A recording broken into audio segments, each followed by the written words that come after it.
Olá a todos, muito bem-vindos a mais um episódio do The Human Behind. Hoje trago-vos um convidado muito especial. O Norberto Amaral, que está aqui comigo, é organizador do TEDx Porto, é Distinguished Toastmaster, é consultor e formador em comunicação e eventos, é Managing Partner na Cultive e é autor do livro Impacto: Como Comunicar com o Público. Um livro lançado em 2019. Certo, Norberto? Totalmente certo, Paula. Obrigado pelo convite.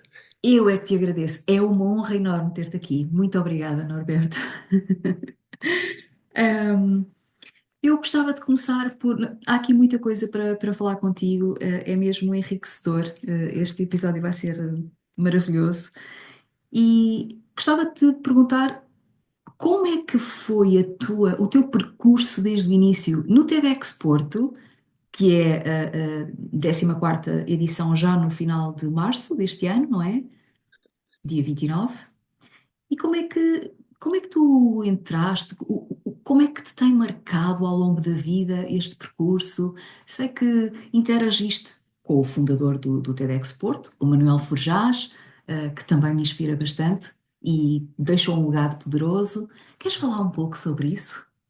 Não sei se tens tempo neste podcast para isso tudo, mas vamos tentar. Olha, é engraçado porque eu entrei completamente por acaso. Havia uma pessoa que era minha colega de trabalho, mas uma pessoa que estava noutra equipa e que fisicamente estava localizada perto, próximo de mim, mas não falávamos muito. E houve um dia onde eu estava a trabalhar, criei eu próprio um evento e começámos a interagir mais e ela disse-me, acho que tinha jeito para vir para a equipa TEDx Porto. E as minhas orelhas ficaram assim um bocado guiadas, tipo raposa do Ártico. Pensar, ok, isto parece mesmo a minha cena. E o que eu achei bom nisto foi ter um lugar, algo para trabalhar, algo para fazer e contribuir para uma comunidade que fosse além daquilo que eu faço no trabalho, porque naquela altura eu só trabalhava casa e era casa para o trabalho e mais nada. Então achei que aquilo seria de facto algo que me ia encher, preencher. E realmente foi. Inicialmente, os primeiros meses, eu estive em outubro ou novembro de 2010, foi quando entrei na equipa para o evento que teve lugar em 2011, em março de 2011, na Casa da Música. Um evento que na verdade foi a segunda edição, mas que para muitas pessoas foi aquilo que as pessoas julgam que é a primeira edição. E eu, de facto, enchi as medidas, porque não há muitas outras palavras, de facto, gostei bastante, sei que contribuí bastante e na altura eu achava mais, pronto, eu era mais uma peça, digamos assim, na engrenagem que o meu objetivo era, acima de tudo, fazer com que quaisquer problemas que existissem fora da sala propriamente dita, ou da sala do espetáculo, que não tivessem qualquer influência negativa no espetáculo, e assim foi, as coisas correram bastante bem. E foi só à meia da tarde que eu finalmente me consegui sentar, na última fila da Casa da Música. Comecei a ver, acho que a primeira talk que eu vi foi a do Bento Amaral. Não há nenhuma relação comigo, mas o Bento Amaral é uma pessoa extraordinária. Ele ficou tetraplégico quando era bastante jovem. É uma personalidade muito conhecida no Porto. Um professor de vinhos, que as pessoas gostam bastante dele. Dos vinhos também, obviamente, mas dele. E eu ouvi-me a mim próprio dizer que gostava de estar ali. Gostava de estar ali no palco. E ao mesmo tempo também ouço uma voz que me diz, nem pensar, não vais conseguir liderar uma equipa deste calibre, não vais conseguir fazer um evento assim, não vais conseguir estar à frente de 1000 pessoas. E aquilo que eu estive a fazer foi precisamente ir atrás desta voz para dizer, não, não pode ser, esta voz sabotadora não existe. E foi muito por causa do Manuel Forjás. O Manuel Forjás nunca foi, digamos assim, um mentor na prática, mas foi sempre alguém a quem eu ansiei seguir e tentar pensar como ele, de certa forma, porque ele tinha sempre uma forma muito original de falar e de pensar e que me inspirou sempre, ainda hoje me inspira bastante. Sempre que eu tenho um problema, penso o que é que o Manuel faria. E se eu pensar, se eu me puser naquela forma de ser de Manel, aquilo sai sempre uma solução, e normalmente a solução é até assim um bocadinho fora da caixa. Desde então, eu acho que o teatro é export acima de tudo, e não só, mas foi talvez uma das coisas que mais mudou a minha vida, em que eu conheci muitas pessoas, não só cá em Portugal, mas também no estrangeiro. Já fui a vários eventos organizados pelo TED, o último foi agora em outubro, portanto já foi o sexto, e eu acho que para aquela pessoa, aquela versão minha mais limitada de pré-outubro de 2010, acho que se me visse agora, acho que mal me reconheceria. Tal como eu mal me reconheço naquela pessoa de há esse tempo, porque de facto as coisas mudaram e mudaram bem, deram-me uma forma diferente de ser e de ver o mundo, e acima de tudo, uma pessoa que contribui em vez de só estar a pensar em si próprio e de ir de casa para o trabalho e de trabalho para casa. Acho que agora tem uma vida bastante mais interessante. Eh, sim, pelo que tu me contaste, é verdade. Se tu me permites, eu gostava de partilhar aqui e porque também me inspiram muito, como é que nós nos conhecemos, que Uhum. também foi um, entre aspas, acaso, que foi na inauguração da nova sede da Palhaços do Hospital, porque tu também és amigo e além disso, o Jorge Rosado também pertence à organização do TEDx Porto, não é? À equipa. Ele é um embaixador, não é bem da organização, mas é um embaixador. Ele foi nosso orador em 2017, uma pessoa extraordinária, com uma obra extraordinária, com pessoas extraordinárias à sua volta. E há alguns anos nós criámos, creio que foi em 2021, criámos o conceito do embaixador TEDx, ou embaixador TEDx Porto. São pessoas que nos ajudam, dão-nos algumas dicas, põem-nos em contato com alguns oradores que fazem parte da sua rede e que são bastante interessantes, e por outro lado também nos ajudam a divulgar o TEDx Porto. E eu não sei o que é que nós damos em contrapartida, mas não há um décimo sequer daquilo que eles nos ajudam, porque de facto são pessoas extraordinárias e que contribuem bastante. E realmente, pronto, como o Jorge nesse dia convidou-me para ir à inauguração da sede, eu fiquei muito feliz, até porque aqui, tantas vezes que eu já lhe estava a dizer não a alguns convites que ele me tinha feito, que eu não tinha possibilidade de ir, quando ele fez um em que eu finalmente pude dizer que sim, eu até fiquei descansado e feliz, e fomos às instalações, e foi aí realmente que nós nos conhecemos. E falámos e começámos a falar, não sei porquê, começámos a falar do Manuel Forjás, começámos a falar do TEDx Porto, dos Toastmasters, olha, foi muito giro. E agora estamos aqui, porque eu fiz logo o convite, pensei, meu Deus, o Norberto é super inspirador e eu só convido pessoas para o meu podcast que me inspiram. E o Jorge e a Isabel, sim, sem dúvida, também me inspiram. Eles também já estiveram neste podcast, um e o outro. E sou amiga da Palhaços do Hospital, claro, porque fiquei rendida ao projeto, é uma causa muito nobre. E é maravilhoso como as pessoas se conhecem.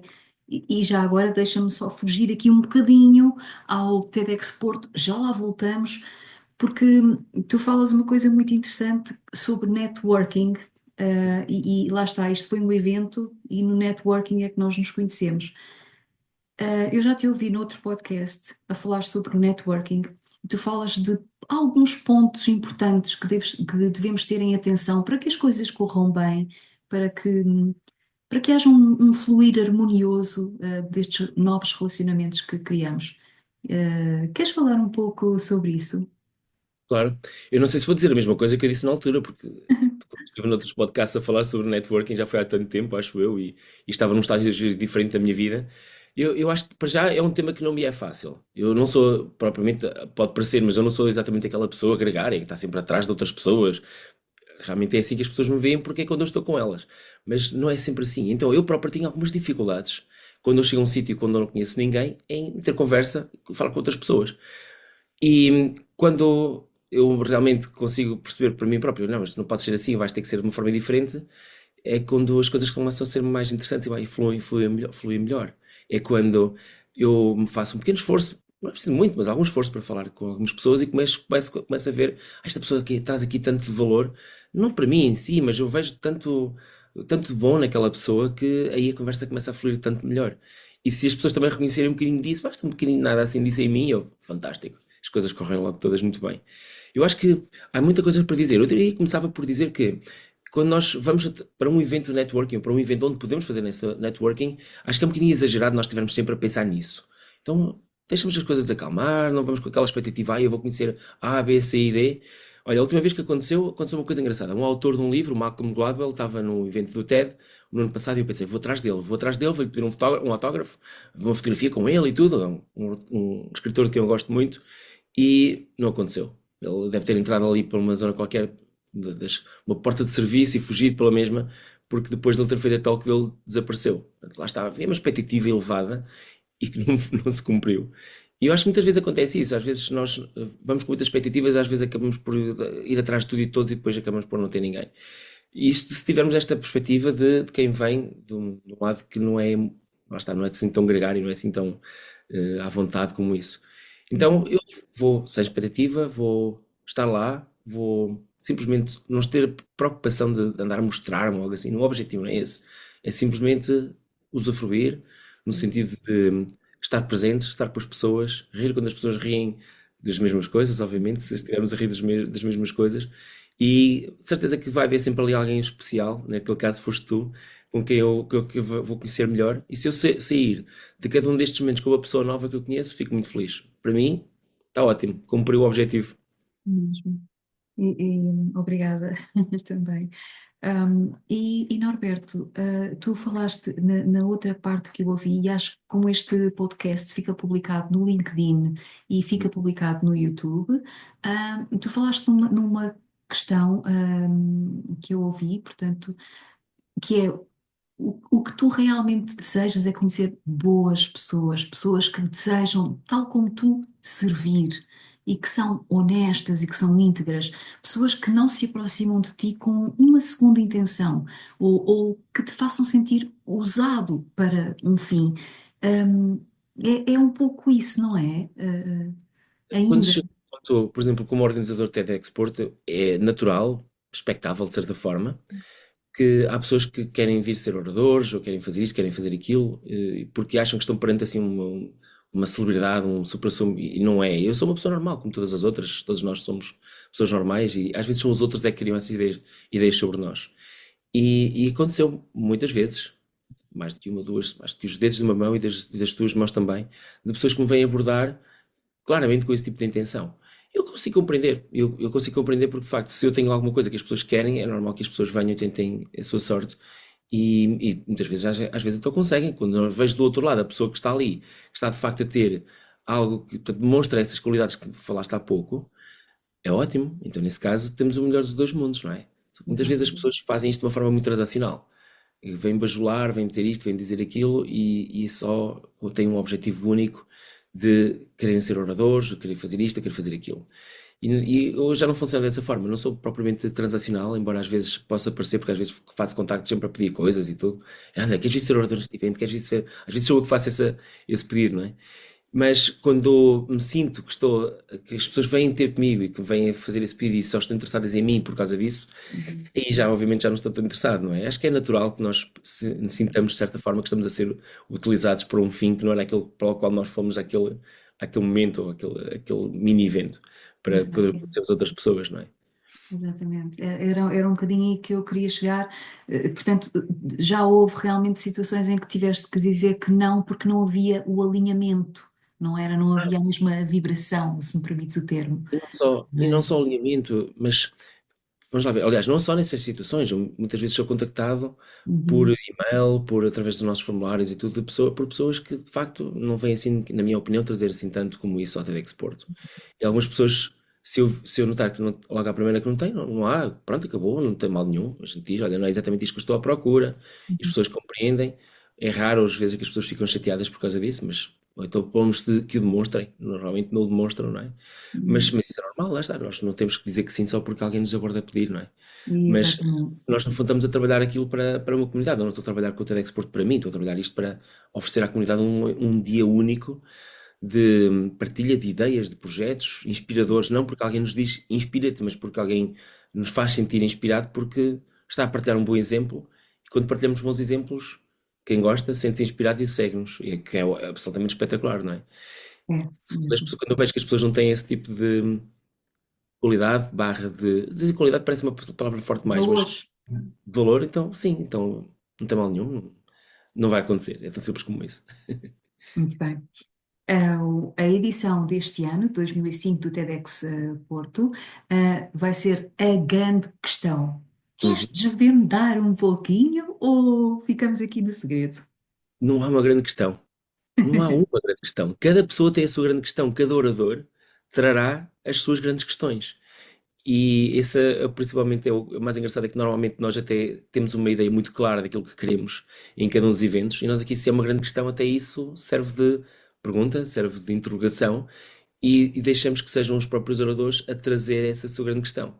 Sabemos mais ou menos o que é que vão falar, eles dizem-nos, nós falamos com eles. Aliás, daqui a pouco, depois desta gravação, vou ter mais duas conversas com dois desses oradores também aqui via Zoom, e então nós sabemos o que é que vai ser dito, obviamente, mas deixamos que sejam os próprios oradores a determinar esse ponto, porque nós queremos que sejam eles próprios, que até aí existe essa interrogação, que sejam eles próprios a identificar isso. Portanto, quando nós dizemos a grande questão, eu sei que estamos assim um bocadinho a enganar De certa forma, estamos a ser propositadamente ambíguos, porque queremos que as pessoas tragam as suas próprias preocupações, as suas próprias Uhum, reflexões, em vez de uhum. sermos nós a dizer, olha, vais falar sobre isto, Sim, como que muitas vezes na fazemos. verdade, se são pessoas inspiradoras, vocês já sabem que aquilo que elas vão trazer é para todos desfrutarem e para todos serem Claro, inspirados. Portanto, não é só para eles, é para todos. Olha, Norberto, eu estava a falar em valores. sim. Eu, inspirada por ti, inscrevi-me nos Toastmasters. Mas gostava que tu falasses a quem está a ouvir-nos e a ver-nos que eventualmente não conheça este conceito. Queres apresentar um pouco como funciona o conceito dos Toastmasters e Claro, qual o claro. impacto na tua vida? Se logo a brincar a dizer que os Toastmasters não têm nada a ver com tostas mistas. A gente brinca connosco. Olha as tostinhas, aliás, nós próprios brincamos às vezes, olha, mais um tostinha que vai ali. Os Toastmasters é uma organização internacional com cerca de 100 anos de idade, 100 anos e uns meses já. Portanto, eu costumo dizer que teve poucos menos meses do que o Rat Mickey, já tem essa longevidade. E nós organizamos em quase 14 mil, na verdade 13 mil e qualquer coisa clubes a nível mundial. Aqui em Portugal temos 40 e tal clubes e o que nós fazemos nesses clubes é semanalmente, em alguns casos quinzenalmente, mas na maioria semanalmente, nós juntamos, mais uma vez, na maior parte das vezes presencialmente, mas há alguns casos de clubes que são online ou clubes que são híbridos, com algumas pessoas presencialmente e outras remotamente, e aprendemos a falar em público. E como é que o fazemos? Três momentos principais nestas sessões. As sessões normalmente demoram entre 1 hora a 2 horas, mais vezes 2 horas do que 1 hora. E as sessões têm uma primeira parte em que há pessoas que vêm fazer discursos ou apresentações de uma forma preparada, ou seja, prepararam, sabem qual era o tema, há determinados objetivos a cumprir para cada um dos níveis, digamos assim. E estas pessoas vêm falar sobre aquele tema da sua eleição, mas atingindo certos objetivos que a organização disse, olha, neste manual esta pessoa tem que fazer A, B, C e D e E. E assim é. Estas pessoas são agendadas previamente, às vezes com semanas de antecedência, preparam-se, chegam lá, fazem um discurso. E depois há muitas pessoas, todos os outros membros, 10, 15, 20, estão atentos e vão dar feedback a essa pessoa. Não de forma imediata. Normalmente escrevem numa folha de papel ou às vezes numa aplicação de telemóvel e depois a pessoa recebe esse feedback do final da reunião em diante. Depois há outro momento, que é o momento de discursos de improviso, em que as pessoas não fazem a mínima ideia do que é que vão falar, mas nós pedimos voluntários e há uma pessoa em particular que diz quais são os temas a cada um, ou qual é o tema a cada um dos voluntários que vem. Normalmente são 3, 4, 5 voluntários. E essas pessoas não fazem a mínima ideia de qual é o tema de que vão falar, e, mas no entanto têm 1 ou 2 minutos para falar sobre aquele determinado tema com cabeça, tronco e membros. Isto é uma característica muito interessante dos Toastmasters, porque eu não conheço mais nenhum lugar onde se faça isto, e isto é uma grande vantagem que é obriga-nos a pensar bem, de uma forma estruturada e de forma imediata. Há pessoas, eu sou uma delas, que a partir do momento que ouvem o tema, imediatamente começam a falar. Tal é a nossa ânsia de falar sobre muitos temas, e ânsia e interesse, obviamente, não é? Há outras pessoas que estão ali mais tempo, precisam de 10, 15, 20 segundos para começar a falar. E depois há aquele silêncio, nesses casos, há aquele silêncio demorado. O que é que se passa? Esta pessoa vai conseguir ou não vai conseguir? E claro que consegue. Com prática tudo se consegue. Depois há uma terceira parte, que é uma parte em que todas as pessoas que foram ao palco até ali, seja a discursar, seja a fazer funções, vão receber feedback, vão ser avaliadas. Os próprios oradores que eu falei há pouco, que disse que recebiam feedback a partir do final da sessão, na verdade têm sempre pelo menos um avaliador por pessoa que vai fazer uma apresentação sobre esse discurso. Ou seja, primeiro há um discurso, tipicamente de 5 a 7 minutos, na primeira parte, e na terceira parte há um outro discurso que é do avaliador ou avaliadora que vai falar sobre esta pessoa durante 2 a 3 minutos. Recebemos feedback ali no momento, na forma de um discurso. É outra coisa fantástica que nós aprendemos a fazer e que nos deixa cheios de coração. Se for bem feito, um bom discurso de avaliação diz-nos quais são as coisas que nós fizemos de bem, diz-nos pontos de melhoria, nada de pontos negativos, isso não existe. Fala-nos sobre pontos de melhoria e depois dá-nos um empurrãozinho, uma inspiração, uma motivação para voltarmos ao palco na próxima vez. E mesmo eu, que tenho bastante experiência de falar em público, sou formador, consultor e isso tudo, não há vez em que eu não vá a um palco dos Toastmasters e que não me deem feedback extremamente valioso, porque há sempre coisas que nós podemos melhorar. Há sempre um aspecto qualquer que fica aquém ou da excelência, ou da perfeição, ou seja o que for, quer que a gente lhe chame, e que nós podemos usufruir daquele momento. E sim, de facto, transformou a minha vida, porque ainda por cima, eu entrei no Toastmasters cerca de um ano depois do TEDx Porto, e os dois juntos são espetaculares, um ajuda ao outro. Embora sejam coisas que tenham a ver com comunicação e com falar em público, eu acho que é aí que acabam as semelhanças. O TEDx é muito virado para ideias, para conceitos, não é para espetáculo. Toastmasters é muito espetáculo. E isso é bom também. É divertido, é entretenimento, é divertido, literalmente, até porque o nosso fundador, Ralph C. Smedley, dizia que nós aprendemos melhor em momentos de diversão. E é totalmente verdade. O entretenimento tem muito a ver com isto. O que também não deixa de ser engraçado, porque o E de TED significa precisamente entretenimento. Por isso, de facto, há ali algumas coisas de comum, mas há mais coisas que são diferentes do que as coisas são iguais dentro daquilo que é um setor muito abrangente como este de falar em público e de eventos, porque há poucas sobreposições, a maior parte das vezes somos complementares. E, de facto, como eu estava a dizer, há coisas que eu aprendi nos Toastmasters que vão ser muito úteis no TEDx Porto e vice-versa. Então, ter os dois acaba por ser o melhor dos dois mundos para alguém que dedica a sua vida profissional e pessoal ao tema da comunicação. E tu és apaixonado, obviamente, por comunicar, isso sente-se. Os meus olhos brilham, não? Quando eu falo sobre. É, completamente. E há pouco E falavas sobre os valores, não é? Os isso, valores é uma coisa muito engraçada, porque nós somos, nos Toastmasters, por exemplo, eu sou um dos dirigentes a nível ibérico, Portugal, Espanha e Gibraltar, mas depois também a nível de Marrocos e Tunísia. Há uma série, há equipas, há uma estrutura, e eu faço parte dessa estrutura, e que é uma coisa espetacular. Todos os anos mudamos de função, e nós todos, portanto, como todas as outras pessoas, nós pagamos a quota, uma quota semestral de 75 euros por semestre, tal e qual como qualquer outra pessoa, como qualquer outro membro, não é por eu ser diretor, não sei do que eu não pago, pago como toda a gente. E ofereço muito do meu tempo, acho que é quase como se fosse um terceiro emprego, portanto o meu normal, o do TEDx Porto e o dos Toastmasters, já não sei onde é que eu gasto mais tempo, sinceramente, em qual destas iniciativas eu passo mais tempo. Eu comecei a fazer contas para o TEDx Porto e comecei a pensar, uau, isto é mesmo muita coisa, e agora estamos a ver, qualquer dia vou fazer a mesma coisa para os Toastmasters. Mas aquilo que nos agrega, por exemplo, no TEDx Porto tenho a certeza, aquilo que nos agrega é nós queremos ver uma sociedade melhor, somos otimistas sem sermos parvinhos, sem sermos ingênuos, mas queremos uma sociedade melhor. Ansiamos por criar uma sociedade melhor e temos esse propósito em comum. Nos Toastmasters, isto também existe, obviamente, mas temos valores que são comunicados pela própria instituição e que são nesta ordem. Por acaso, há quem escreveu RISE, R-I-S-E, mas na verdade é ao contrário, é I-R-S-E, que são integridade, que é o primeiro. O segundo, meu Deus, agora estou a dar uma branca. O segundo, respeito. perfeito. O terceiro é serviço. E o último é excelência. E se nós formos a ver, eu acho que isto se aplica na maior parte das organizações. Integridade, respeito, serviço e excelência. Acho espetacular. É uma das coisas que eu gosto muito nos Toastmasters, é que, e que eu já agora não gostava há uns anos, há muitas regras, há centenas de páginas de regras e isso tudo, estatutos, mas as coisas estão muito bem pensadas, porque se nós temos uma sociedade, no fundo, uma instituição, que já passou uns 100 anos, eles chegaram aqui, não foi ao calhas, foi porque as coisas estão bem pensadas. Existem boas razões para as coisas serem de uma forma e não serem de outra. Claro, podem sempre evoluir, podem sempre ser alteradas e todos os anos há uma Assembleia Geral e uma Assembleia composta e onde votam os clubes e é lá que são votadas essas alterações. Uhum. Maravilhoso.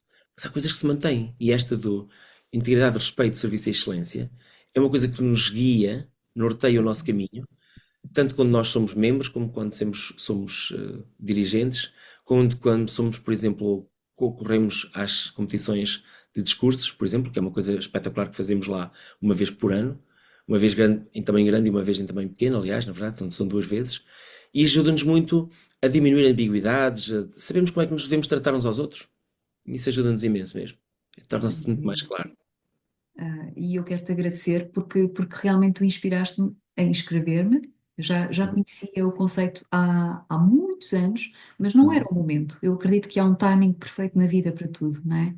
E aquilo que eu mais gostei quando cheguei, porque não fazia a menor ideia como é que era uma sessão, nunca tinha assistido a nenhuma, foi quando perguntei ao presidente do clube, que foi uma das duas pessoas que me recebeu, eu perguntei: é um ambiente seguro? Isto é um lugar seguro? E ele: isto é um lugar seguro, onde todos têm o objetivo comum de melhorar as suas capacidades de comunicação e de liderança e estão todos a aprender lado a lado, não há julgamento.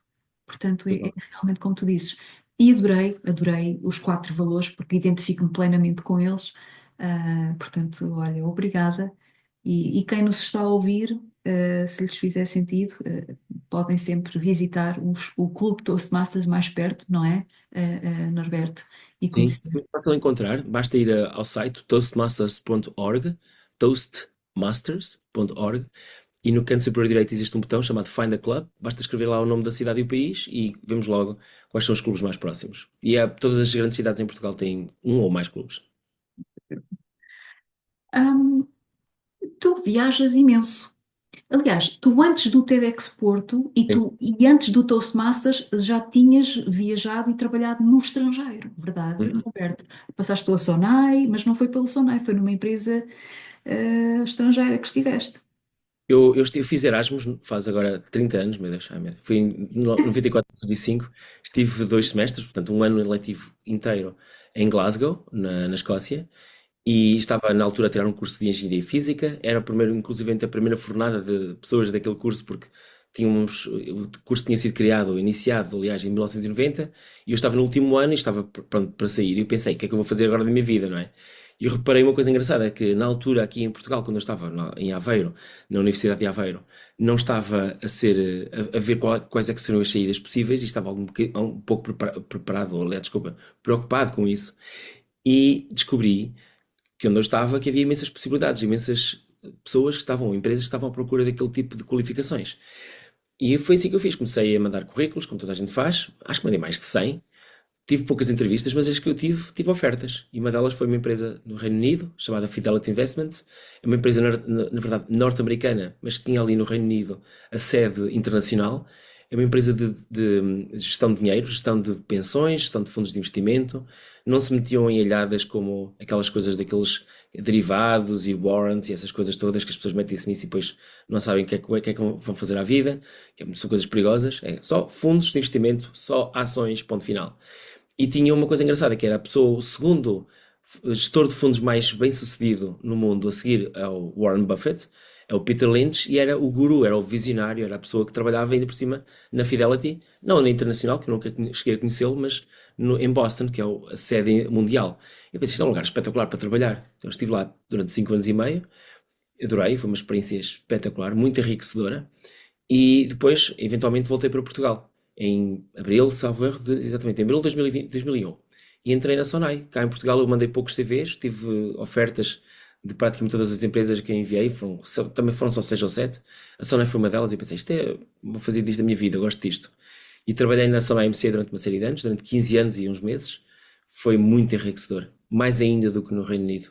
Foi mesmo muito enriquecedor, conheci pessoas incríveis, fiz coisas muito giras que hoje em dia as pessoas tocam, por exemplo, coisas como o self-checkout, aquelas caixas em que nós registramos os artigos por nós próprios e fazemos o pagamento de forma autónoma. Aliás, fui eu que geriu esse projeto em 2005, 2004, 2005. Vai fazer agora precisamente 20 anos que isso foi criado, pela primeira vez em Portugal.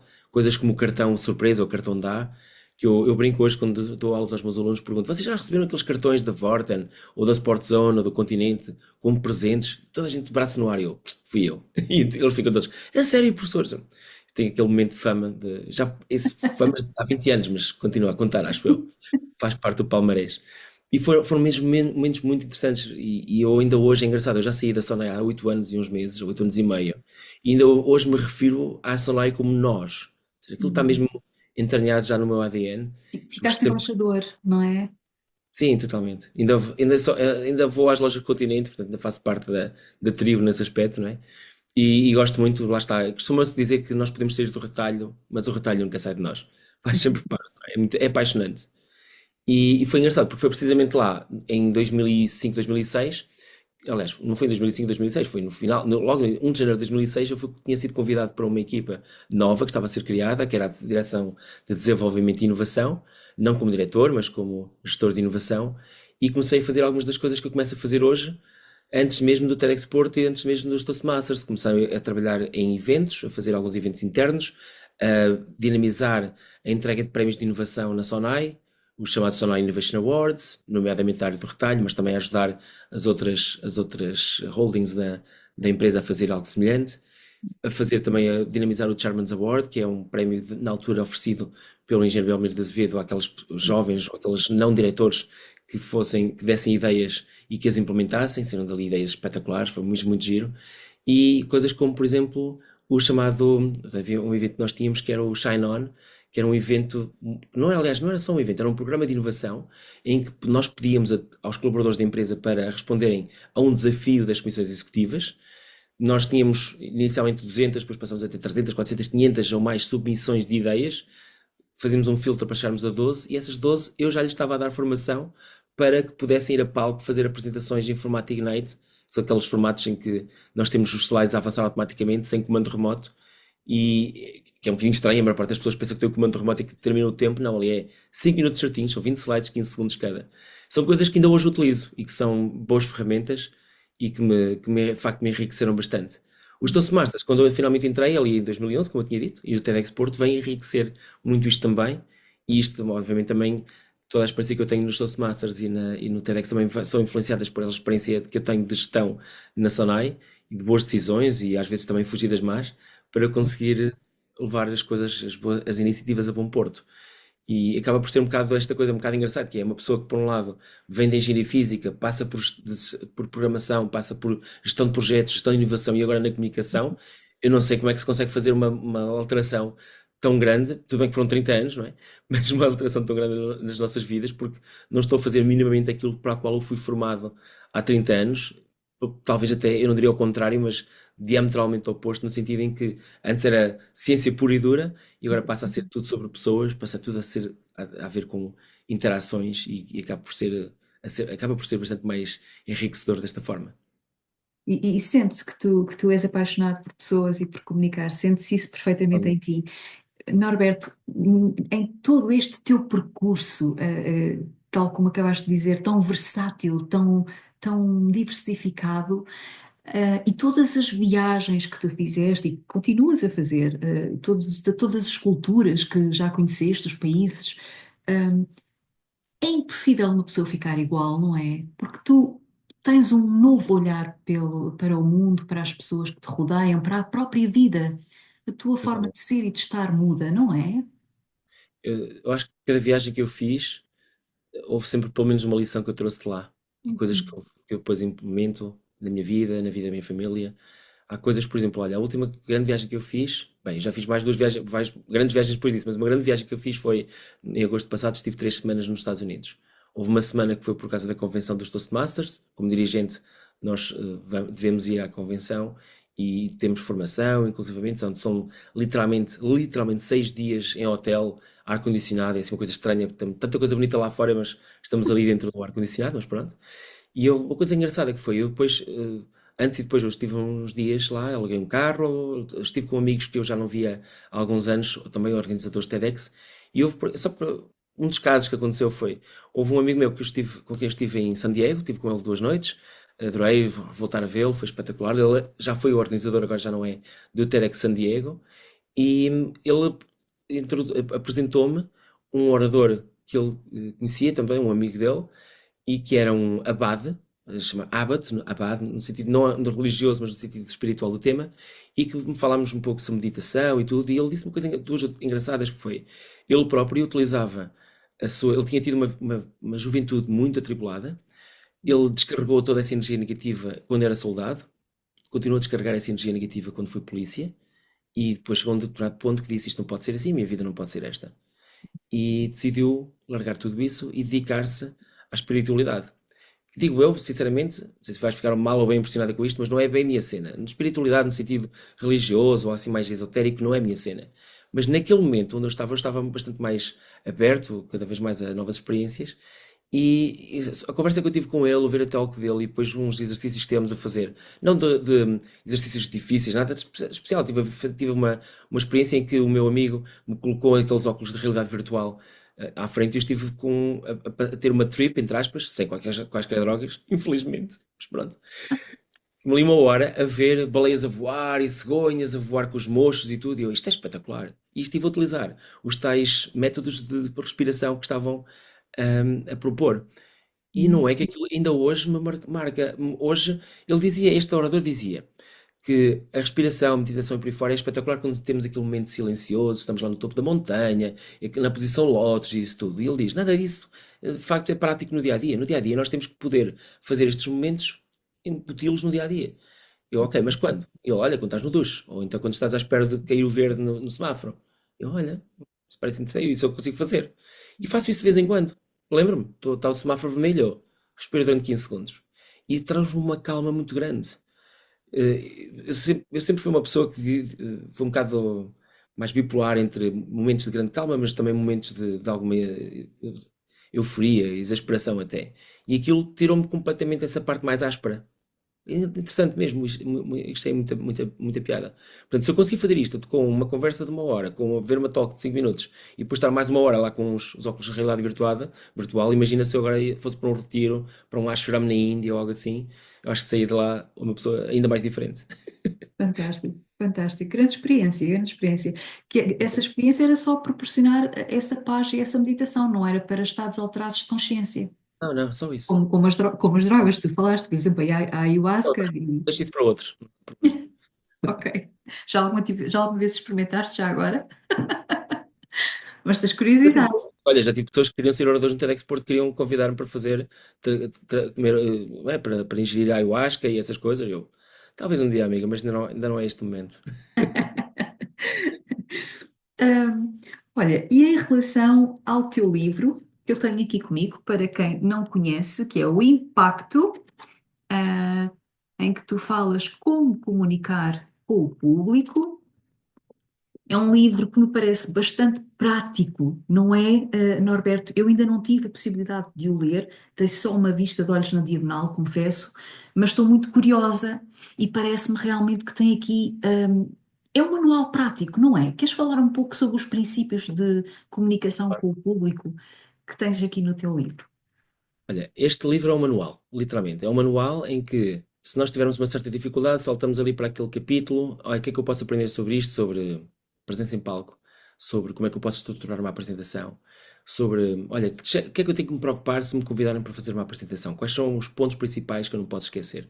Aliás, eu até brinco um bocado com isso. Lá no final do livro há uma checklist, creio que tem para aí 13 pontos. Eu até brinco a dizer, olha, pronto, chegaste aqui, estás numa livraria, chegaste aqui, tira a foto, vai-te embora porque já tens o principal. Estou a brincar, acho que não foi exatamente isto que eu disse, mas foi pelo menos isto com a ideia que eu estava a querer transmitir. Está aqui o principal, malta. E a ideia é precisamente ser muito prático. Este porquê? O que eu notei foi que existem muitos manuais de falar em público. No entanto, a maior parte deles, sendo feitos por autores norte-americanos, depois vim descobrir que existem muito mais manuais feitos por pessoas em Portugal, mas no caso dos norte-americanos, a maior parte das vezes, sinceramente, em termos de informação prática, tem muito pouco. Tem muitos exemplos, tem muitas histórias, tem case studies, mas depois nós vamos espremer um bocadinho a toalha e sai pouca pinga d'água. Sai mesmo muito pouco. Atenção, eu adoro estes livros. Um deles é o Talk Like Ted, do Carmine Gallo. Ele foi fazer uma série de entrevistas com oradores TED, falar sobre a sua experiência, o que é que eles fizeram, o que é que eles não fizeram para preparar as suas TED Talks. E é muito interessante, é um dos livros que eu mais gosto. E mesmo assim, eu acho que aquilo se resumia tudo em 3 ou 4 páginas. E este aqui não é tão fácil. Apesar de estar ali uma página com a checklist, tudo o que lá está é útil. Não há ali gordurinhas. Ok, talvez aquela história inicial em que eu falo sobre mim, como há pouco falei no início deste episódio do podcast. Não há ali muitas gordurinhas no sentido de dizer, que coisas que se eu tirasse isto continuava a fazer sentido. Não, aquilo tudo que lá está é útil. Desde as posições que nós podemos ter, temos lá fotografias, onde as pessoas, Exatamente, com as temos lá fotografias posturas. com os processos, o que é que nós devemos fazer e não devemos fazer e tudo. Uhum. E isso é muito giro porque a maior parte das pessoas, até agora, eu nunca vi um manual que fosse assim tão completo. Ironicamente, eu gostava agora de fazer uma segunda edição, mas era com aspectos que não estavam cobertos nesse livro, porque desde então tivemos a pandemia, estamos online, estamos a ter outro tipo de exigências. Uhum. Existe uma coisa chamada a fadiga do Zoom, ou fadiga do Teams, que as pessoas Uhum. estão constantemente atrás do Zoom, atrás de uma câmara e não sabem muito bem fazer contacto visual, Uhum. ou têm determinadas coisas, determinados aspectos que não conseguem dominar tão bem e que são extra, ou digamos, para além daquilo que as pessoas já poderiam aprender se lessem esse livro. Por isso acho que qualquer dia tem que fazer uma segunda edição com esses capítulos extra. Está a precisar dessa atualização. Mas de facto é esse o objetivo. O objetivo é pôr no colo das pessoas o maior número possível de informação para as pessoas poderem preparar-se bem em qualquer contexto. Seja por uma reunião 1 para 1, uma reunião de 1 para 500, no trabalho, fora do trabalho, no ambiente mais ou menos formal, mais ou menos numeroso. O objetivo é estarmos preparados para tudo. Uhum. E sim, eu estava a ver que tu tinhas aqui imagens, de facto, com as posturas, a linguagem não verbal, que é importantíssima, é muito mais do que a linguagem verbal, não é? No fundo, quando Uhum. estamos a transmitir a mensagem. Ahm, eu gostava só de salientar aqui alguns pontos principais para quem nos está a ouvir e quem tenha curiosidade, em desenvolver a sua comunicação em público, só uns, Uns uns pontinhos. pontos mais principais. Eu tenho aquilo, uma framework, isto agora parece um bocado chique, uma framework, Norberto tem uma framework, mas é mesmo isso, tem 5 pilares principais. Eu até brinco um bocado com isso no início das minhas apresentações, quando faço formação sobre este tema. Eu brinco que o Aristóteles tinha 3, mas eu tinha que ser mais complicado, tenho 5. O Aristóteles tinha 3 para a persuasão, que era ethos, pathos e logos, ou seja, a credibilidade, a emoção e a lógica são aquilo que determinam a persuasão que nós podemos ter, a influência que nós podemos ter nas outras pessoas. E ele totalmente certíssimo. Só que depois aparecem PowerPoints, aparecem Zooms e agora? As coisas não são exatamente as mesmas. Há ali uns extras e as pessoas evoluem, têm outras expectativas. E eu então criei uma framework com 5 pilares. O primeiro pilar é o dos objetivos e o do conteúdo. E os objetivos, para mim, é muito simples. As apresentações e os discursos em geral não são sobre nós, são sobre o público. E devem apelar ao público e devem ser claríssimo para o público quais são os objetivos que eu, como apresentador, tenho, mas que são objetivos para aquele público. E nós aí temos uma obrigação como apresentadores, que é responder uma pergunta que o público tem sempre, que é: o que é que eu tenho a ganhar com isto? Estou a ouvir daqui porquê? O que é que queres que eu faça no final? Então nós temos que ter a nossa apresentação alinhada com esse objetivo que nós temos para este público. O segundo ponto tem a ver com o da estrutura. E é super importante. Eu costumo dizer que, provavelmente, os 5 é o mais importante, que é a estrutura é a sequência lógica das ideias que nós articulamos quando estamos num palco ou estamos a conversar. Então, como é que nós iniciamos, como é que nós desenvolvemos, como é que nós terminamos? Existem vários formatos, vou falar dos 3 Ws, que é o What, So What Now, que é uma forma super rápida de podermos falar. Nós podemos fazer isto em 10 ou 15 segundos e partilhar a nossa ideia em poucos segundos, para formar o tal chamado elevator pitch, quando estamos com alguém, não é? Temos pouco tempo, estamos com alguém que poderá, no mínimo, o mínimo que nós temos que fazer é suscitar curiosidade naquilo que nós vamos partilhar. E se nós fizermos isto com o formato What, So What Now, outra vez, que significa, aliás, os 3 Ws, What, So What Now, o que estamos aqui a dizer é que estamos a criar a curiosidade para a pessoa estar mais interessada em ouvir o resto. Funciona Uhum. muito bem. Existe uma outra que é o que é que nós queremos que o público sinta, saiba e faça. Então Uhum. entra aí um bocadinho do storytelling, só depois é que entra a parte mais fria, digamos assim, dos dados, dos números, dos factos, dos nossos argumentos. E depois no final, o que é que queremos que o público faça e agora? Público, agora eu já vos passei a ideia, agora o que é necessário fazer? E isto é muito útil em praticamente qualquer contexto. Depois temos um terceiro ponto, que tem a ver com PowerPoint, com slides. E é aqui que eu acho, as empresas, as pessoas falham muito nisto. As pessoas têm a impressão que pagam ao slide. Eles devem ter a ideia que, se eu consigo fazer o slide em 10, uma apresentação em 10 slides, para quê fazer em 15? E devia ser exatamente o contrário. Se eu posso fazer em 15, ainda bem, porque significa que eu vou conseguir pôr menos informação em cada slide. Normalmente o que a maior parte das pessoas põe imensa informação nos slides. E o público fica ali perdido. E fica ali a olhar, para onde é que eu começo a ler isto? Não percebo nada disto. E enquanto está ali a olhar, a perder tempo, não está a ouvir o que a pessoa está a falar. Então eu brinco um bocado e dizer: se estás a ouvir, não estás a ler. Se estás a ler, não estás a ouvir. E é um bocado o que eu estou a dizer às pessoas, basicamente vamos diminuir a quantidade de informação em cada slide. Se houver um slide com 7 coisas, no limite dividam em 7 slides. Não podemos é pôr tudo no mesmo. Acabem com o bullet points, acabem com texto a mais. Texto que está lá é bom para enviar por e-mail, mas para mostrar, não, os slides não são para mostrar texto, não serve para isso. Com algumas exceções, obviamente, não é sempre assim, não é? Depois há uma o quarto ponto tem a ver com sentimentos e emoções. Eu brinco sempre a dizer que, e é verdade, a maior parte das pessoas, nas grandes empresas especialmente, parece que deixam um bocado as suas emoções, a sua humanidade à porta. Lá dentro estão muito bem comportadinhos, estão bem vestidinhos e tal. Mesmo aqueles que são de t-shirt no trabalho, a maior parte das vezes são demasiado formais. E tem Uhum. que não ser só, como se diz o velho ditado, não são só a noiva de César, como também o parecem. E eles Uhum. julgam que isto tem a ver com as pessoas estarem muito direitinhas, muito coladinhas por aí fora, e depois esquecem-se totalmente da componente emocional por trás do seu trabalho. Olha, eu trabalho no retalho. O que é mais emocionante do que nós estamos a vender coisas que as pessoas vão ingerir e vão se tornar parte delas próprias? Eu não sei o que é que há. Ou seja, nós estamos a dizer que no retalho nós vendemos, além das cuecas e das meias e do óleo, nós vendemos arroz, vendemos comida em geral, portanto, carne, peixe, esse tipo de coisas. Estas coisas é aquilo que nós vamos desfrutar a nossa vida. Tem tudo a ver com emoções. Ontem estive num banco, numa empresa que trabalha num grupo bancário. Eu começo a adivinhar, a pensar, vocês trabalham aqui num banco, são muito conservadores, eu percebo isso. Por muito Uhum, avançados que sejam, é normal, ainda bem, tratem bem do nosso dinheiro porque nós precisamos disso e tem que ser feito de uma forma conservadora. Em uhum, contrapartida, não precisamos de pôr de parte a nossa componente emocional. E uhum, muitas empresas fazem e não percebem os bancos, não é os bancos. As pessoas que estão à frente dos bancos percebem isto, mas muitas vezes os seus colaboradores não percebem que, por exemplo, por trás de todo o sistema financeiro, por trás de todo o sistema bancário, existe uma palavra apenas que quer dizer confiança. Isso é um uhum. sentimento. É transacionável, é verdade, porque se vê isso através das ações. Desculpa, tenho que beber um pouco de água. Força. Mas sem a confiança, nós não tínhamos o sistema financeiro. Se não houvesse confiança, acontece aquilo que acontece em alguns países, que é quando há um boato que um banco vai cair, toda a gente vai às máquinas de multibanco buscar o dinheiro. Acabou a confiança, acabou o banco. É tão simples como isto. E os líderes dos bancos sabem isso totalmente. Mas os colaboradores ainda não têm essa visão abrangente e não percebem isso. Então digo-lhes, tragam emoções, tragam histórias. Sim, as vossas histórias pessoais ou profissionais. Tragam-nas para as vossas apresentações. Não é preciso ser sempre, mas pelo menos algumas das vezes. E por fim, uma coisa que tem a ver com forma e não com conteúdo, que é precisamente a questão do desempenho em palco. Quando nós temos um orador que consegue evitar todo o tipo de bengalas verbais, sejam expressões, sejam aqueles sons que não dizem nada, que é os ãs, mas muitos outros, em português temos os sons como o simplesmente, o basicamente, ok, portanto, então, é uma lista de um braço e meio de sons e palavras que nós dizemos, muitas destas que são repetidas de forma exaustiva, que não têm um significado próprio, e a única coisa que acabam por fazer é criar ruído. Ora, quando nós ouvimos muito ruído, o que é que a gente faz? As pessoas protegem-se.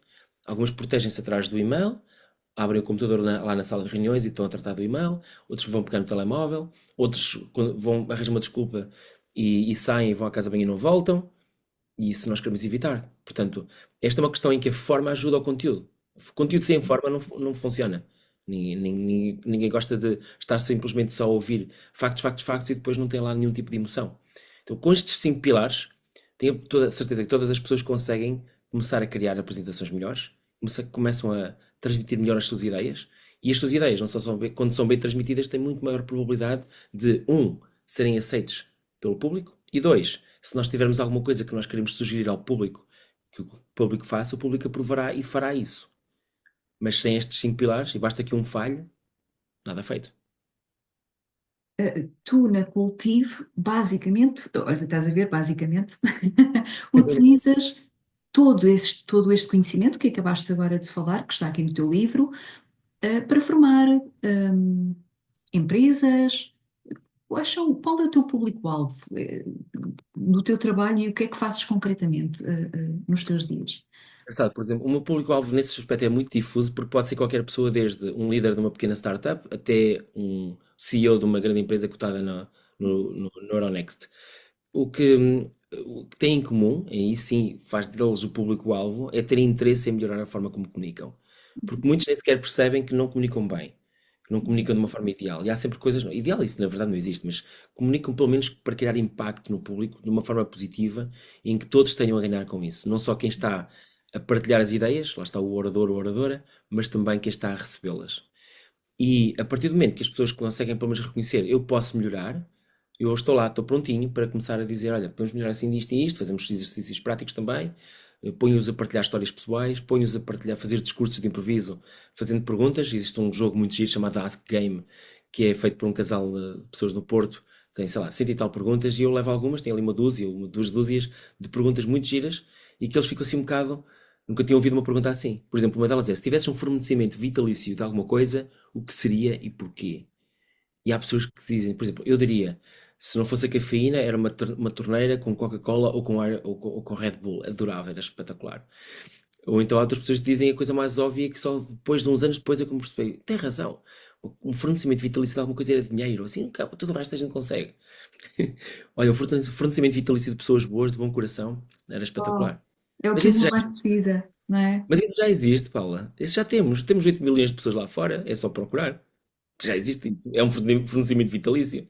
Assim, ele vai ser Precisamos, vitalício desde que nós não sejamos a última pessoa a desaparecer deste planeta, está tudo bem. É vitalício por definição. precisamos é Portanto, delas em não cargos fecha. de poder, como É isso ocupa mesmo. o primeiro, o presidente dos Estados Unidos, por exemplo. Precisamos de pessoas nesses Temos cargos, que ser não é, que diferentes, possam. agora. Temos que ser nós. Essa é que é a questão. Olha, Pois é, tens no TEDxPro, uma razão. das coisas que nós fazemos é dar um palco a pessoas com boas ideias e bons projetos. É uma parte muito importante do puzzle que estamos a cumprir, que é dizer, estas pessoas, se não lhes dessemos um palco, havia menos pessoas a conhecê-las. E assim damos-lhes um palco. E isso ajuda. O Jorge Rosado está sempre a dizer que nós, quando foi ao TEDxPort, houve um antes e houve um depois. O Miguel Neiva, a mesma coisa, que criou a Colorado, em 2011 veio ao nosso palco e disse, sim, eu já falei em muitos outros lugares, mas o TEDxPort foi daqueles em que talvez tive o maior avanço depois de ir lá fazer uma apresentação. E obviamente isto enche o nosso coração, ficamos assim, coração quentinho, não é? E isso é muito importante fazer isto tudo, porquê? Porque se nós conseguirmos, na nossa atividade, seja qual for, seja muito pequenina que seja, criar espaços para as pessoas boas e não sermos aquela pessoa negativista que estamos sempre a queixar-nos dos outros. Nós, é normal, também somos. Eu também me queixo do mesmo que tu, Paula, esta pessoa, o senhor T, não é, lá nos Estados Unidos. Nós fazemos mais do que isso também.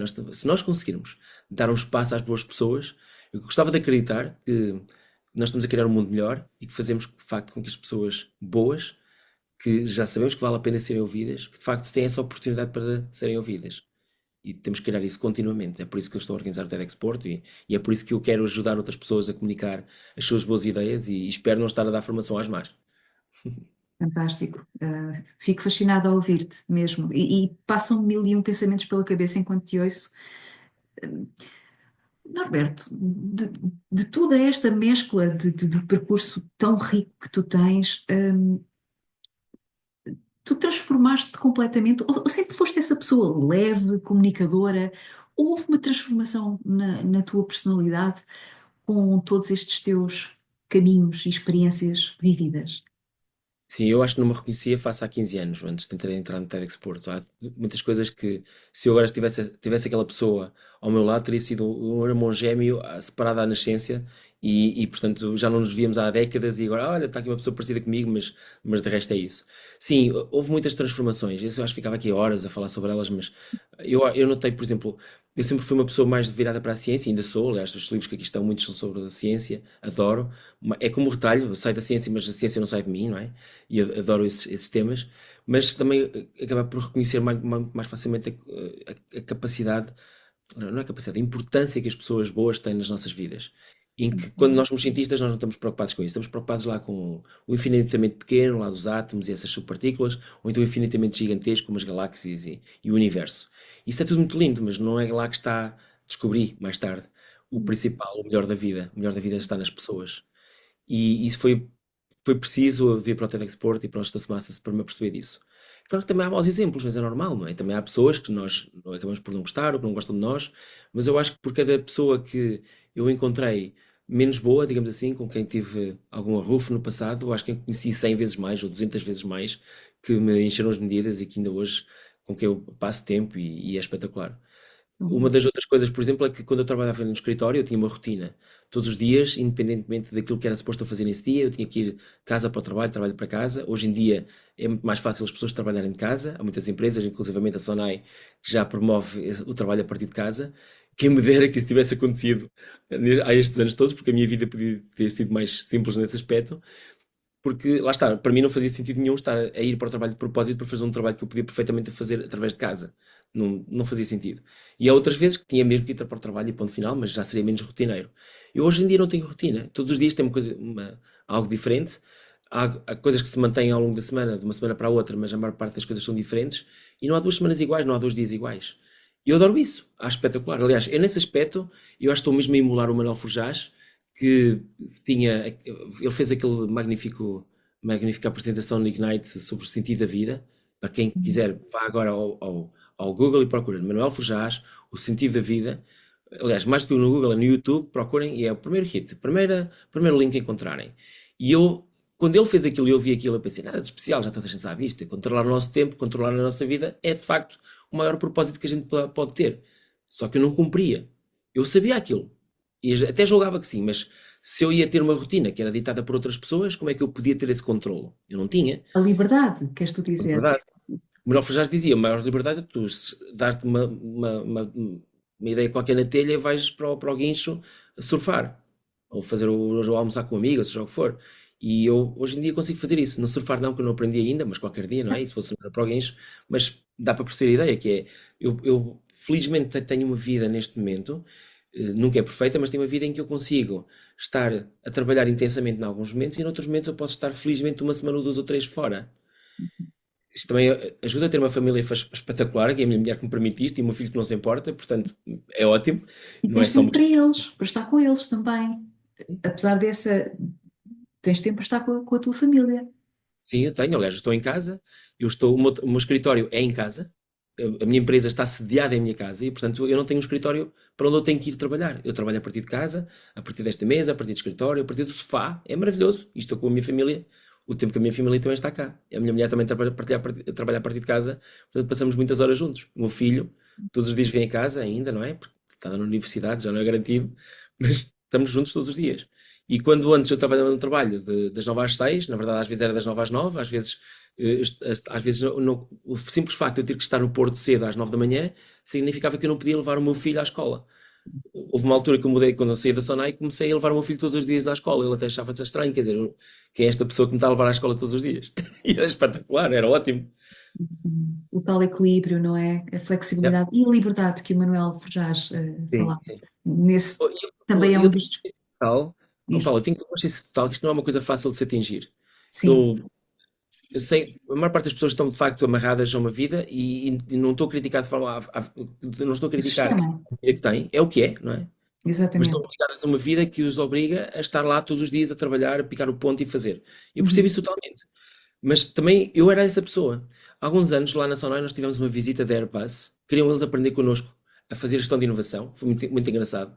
E a dada altura, alguns deles vêm no meu carro, vamos para o edifício transparente no Porto, comer uma francinha. Tínhamos que lhes mostrar a francinha, não é? Ainda mais eles sendo franceses, tinha que ser. E às tantas no carro, um deles pergunta-me: então há quantos anos é que estás a trabalhar aqui? O que é que tu já fizeste? Eu expliquei-lhe um pouco, self-checkout, os anos que eu já estava lá. Nesta altura já estava lá há mais de 10 anos. E ele disse-me, olha assim para mim: já pensaste em ser consultor? E eu: Não. E falamos só, não foi muito mais, não falamos muito mais sobre isto, mas ficou ali aquela semente. Uhum. E a consultoria é aquilo que me ajudou a ser capaz de ter a possibilidade de dizer, ok, eu não preciso trabalhar de uma forma contínua todos os dias, eu posso fazer algo diferente todos os dias. Eu posso estar a encontrar pessoas diferentes todos os dias. Eu posso ir todos os dias para um sítio diferente, trabalhar com uma pessoa, com outra empresa, por aí fora, e nunca me aborrecer porque estou sempre a ter bons momentos, boas interações. E só para fechar, uma das coisas que eu não tenho saudades nenhumas do trabalho, eu gosto muito da Sonai e tudo, mas há uma das coisas que em todas as empresas que se faz, que é o problema da reunite. É reuniões a mais. E reuniões em que às vezes temos duas ou três reuniões em simultâneo. É aí, se alguém da Sonai estiver a ouvir-me, percebe perfeitamente e não, sabe que não me vai criticar por eu criticar isto. Em todo lado. Eu sei que não é só na Sonai.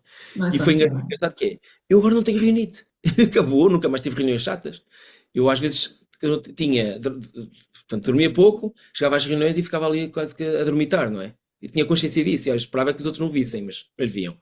E a dada altura, agora já ao contrário, agora estou totalmente desperto, super desperto nas reuniões porque são interessantes e porque de facto eu sei que posso contribuir, não como mais uma pecinha lá na, na, na engrenagem, mas como uma pessoa que pode dirigir, que tem uma voz, que é um protagonista.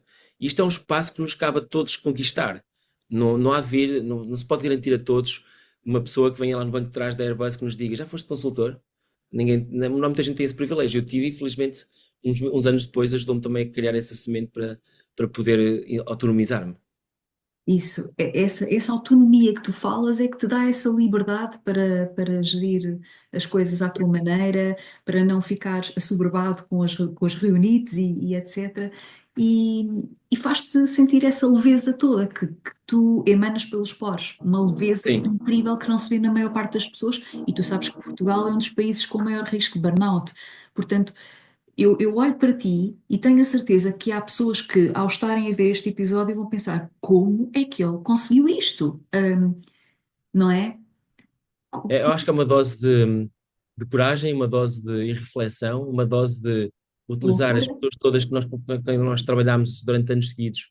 Sei lá, quando eu saí da Sonai, eu cheguei à conclusão que tinha uma caixa de sapatos cheia de cartões de visita e mais outros tantos no LinkedIn. e isso ajuda-nos, de facto, a dar um salto, a contactar algumas destas pessoas, não foram todas.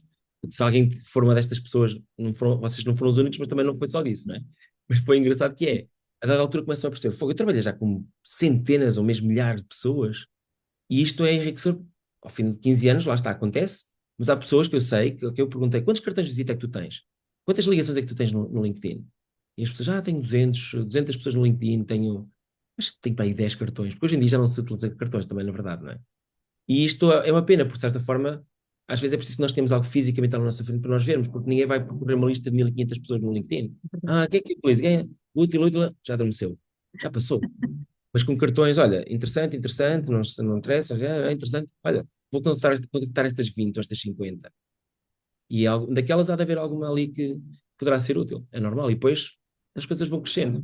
E depois vamos fazendo o melhor possível para os nossos clientes passam palavra. Houve clientes que eu sei que perguntaram em grupos de WhatsApp de recursos humanos ou de marketing, olha, alguém que saiba falar sobre este tema, ou alguém que possa dar informação sobre aquilo. E houve outro cliente, olha, está aqui o Norberto, ele fez isto e tal. São coisas que estão completamente fora do nosso controle, mas só acontecem se quando nós estivermos em controle fizermos as coisas certas pelas pessoas certas. Se isso acontecer, é o tal bom karma, não é? A partir desse momento, as pessoas vêm atrás de nós e nós deixamos de precisar de fazer publicidade, deixar de mandar e-mails à seca, não é? Aqueles mandá-los, excelentíssimo senhor, a quem isto possa interessar? Isso já não acontece, já não faço isso de todo. No fundo, aquilo que tu és e aquilo que tu emanas é aquilo que tu atrais. Eu Falando espero que aqui, sim. Eu espero que sim. eu acredito que sim, plenamente. Portanto, Norberto, tu és um defensor, do remote, do full remote, do teletrabalho. Não, não, Não é não, não teletrabalho, totalmente. é No trabalho sentido em remoto. que o que eu quero dizer é assim, há determinadas experiências que são para ser feitas em pessoa. Têm que ser mesmo presenciais. Exatamente. Eventos, por exemplo, cada vez mais acredito nisso, embora também percebo que existem muitas oportunidades para eventos online, e já fiz alguns, foram espetaculares, Uhum. mesmo muito bom. Eu gosto muito do presencial. O que eu não gosto de fazer é de ir lá picar ponto, ir a um determinado sítio só para dizer que eu estive lá, entre aquela hora e aquela hora, só para que o chefe pudesse olhar para nós e dizer, ok, tem aqui as minhas tropas estão aqui. Isso é uma coisa muito século XIX, ou século XX, vá. Estamos num momento diferente. E um momento diferente é que nós temos essa responsabilidade, sabemos que todos temos que fazer determinadas funções, determinados trabalhos, uma semana é uma hora, outra semana é 20 horas, as coisas todas mudam. E para isso essa flexibilidade de trabalhar por casa, de trabalhar de uma forma remota, isso é espetacular. Por exemplo, nas minhas viagens, eu estou de viagem, mas eu levo o meu portátil. E levo o meu portátil, eu sei que isto acontece-me. Às vezes recebo uma chamada, ok, eu vi aquela pessoa, não posso estar a atender porque estou num sítio qualquer, manda-lhe um e-mail, olha, eu estou fora, mas o que é que precisas? Precisas de alguma coisa? De repente estamos a falar e é espetacular. Pode parecer assim um bocadinho estranho, mas é espetacular. Uma pessoa estar no meio do nada e estar a trocar mensagens com alguém que dali, quando nós voltarmos a casa, dali uma semana ou duas ou um mês, ou seja o que for, vamos ter um trabalho novo. E Uhum. isso, estar a plantar em férias e estar a colher em trabalho é espetacular. Porque Pois, normalmente fazemos o contrário. Plantamos no trabalho e colhemos nas férias. pois é, Podemos fazer o contrário também. espetacular. Tu também dás formação para a comunicação online, porque Sim, necessariamente tem sim. que ser diferente. Claro, claro. E há muita Claro. ignorância nesse campo, não há, Norberto? Muito. Eu acho que nós estamos há 5 anos online e ainda não aprendemos as boas regras de comunicar online. Eu Exatamente. vejo pessoas que estão com a cara empastada contra o ecrã, ou então que só se vê assim o nariz para cima, vê essas narinas, estão um ecrã lá em baixo. Vemos pessoas que compram computadores que têm aquela webcam junto ao teclado e toda a imagem é assim para cima, vê-se tudo, as imagens todas, a nossa própria cabeça, assim com aquele jeito, aquela manipulação, digamos assim, a alteração das linhas para parecer que estamos ali a olhar de baixo para cima, não é? Temos pessoas que não olham para a câmara, que estão o tempo todo a olhar para si próprias ou para os seus colaboradores, os seus colegas, a olhar para o ecrã e então vemos a olhar o tempo todo assim, então assim, vemos as pálpebras, mas não vemos bem os olhos, e estar assim uns 10 minutos tudo bem, mas uma hora ou 4 ou 8 horas nem pensar. As pessoas do outro lado não têm essa energia, não é? Eu Tu dou umas dicas. acreditas? Desculpa, força. Não, não, força. Eu estava a dizer só que dou umas dicas às pessoas para poder ultrapassar isto e poderem ser, não para ajudar as outras pessoas que elas veem, não para ajudar essas pessoas a sentir-se bem, mas estas pessoas fazer os seus interlocutores sentirem-se bem. E é Exatamente. aquela semente que depois vai puxando e de repente está toda a gente na equipa ou na empresa a fazer assim, a criar boas práticas para todas as outras pessoas também os seguirem. Isso é espetacular. E pode fazer toda a diferença entre o sucesso e o fracasso da empresa, porque estamos a Não, falar de comunicação. faz mesmo. tenho certeza absoluta. Eu tenho Exato. clientes meus, recorrentes, que, aliás, por exemplo, dentro de uma empresa, não vou agora mencionar, mas há uma empresa que, que, eu- que comecei a trabalhar cerca há 2 anos, e houve uma equipa, por exemplo, há uma equipa que já é a terceira vez que eu estou com eles, a falar sobre determinados temas, e é giro porque eles disseram, ok, da primeira vez que nós tivemos, nós levámos umas coisas. Aliás, foi a quarta vez. A primeira vez foi só o chefe, o diretor. A segunda vez o diretor pediu-me para vir falar com eles, para ter a equipa toda. E falar sobre um determinado tema. Depois já foi outro tema ainda. Isto é giro porque as pessoas começam a ver que, de facto, isto traz vantagens, se eles de facto implementarem, não é só ouvir e esperar que aconteçam milagres. As pessoas ouvem, mas depois têm que implementar. E a partir Uhum. do momento que fazem isso, é incrível as mudanças que eles fazem. E depois às tantas já estão eles num nível tão à frente que sou eu, obviamente, tenho que fazer o esforço para começar a trazê-los para um nível ainda maior. Isso é Uhum. muito bom, é brutal nós Gratificante. ter e pessoas que de um ano para o outro mudam totalmente a forma como comunicam. Gratificante. Tudo por causa da formação. Claro, sim, Portanto, remote, só deixar aqui este reforço, porque acho que é sim. importante, honestamente acho que é importante, porque sabes que já se começa a falar outra vez de voltar aos postos de trabalho, há empresas a não permitir nem sequer o híbrido, querem o full presencial, e penso que é importante aquilo que tu estás a dizer, que é o foco nos resultados e não no Uhum, presentismo, claro, a responsabilidade e a confiança, não é? claro. Há Nada de aqui um aspecto controle. extra que é, há muitas pessoas, e não necessariamente das gerações mais novas, há muitas pessoas que já estão fartas do modelo fully in presence, não é? E já estão a gostar de estar em casa. Algumas são introvertidas, outras são extrovertidas, isso não vem ao caso. O que vem ao caso são pessoas que querem mais controle do seu tempo. Pessoas que sabem que se eu tiver que levar o miúdo à escola agora de manhã, durante mais 10 minutos, não tem mal nenhum, eu trabalho mais 10 minutos depois, eu mando nisso. Eu consigo, eu sou adulto, eu sou crescidinho, eu sei o que é que eu posso fazer e até vou trabalhar mais porque é tempo que eu não vou estar a trabalhar, a viajar, eu posso dedicar ao trabalho, eu posso fazer outra coisa que me vai melhorar a qualidade de vida. E as empresas, ao obrigarem as pessoas a voltarem ao local de trabalho, estão a cortar totalmente isso. Algumas vão safar-se porque têm um bom nome, vão conseguir fazer isso, mas mais tarde ou mais cedo isso não lhes vai correr bem. Isto pode correr-lhes bem a curto prazo, aliás, a médio prazo, porque a curto prazo estão todos infelizes. Depois há aquele momento da acalmia, e depois há aquele momento de outra vez ficarem outra vez fartos. E do momento, a partir do momento que todos ficam fartos, o resultado mais óbvio é que as pessoas começam a desistir e vão para outras empresas onde existe essa flexibilidade. E a partir dali não há volta atrás.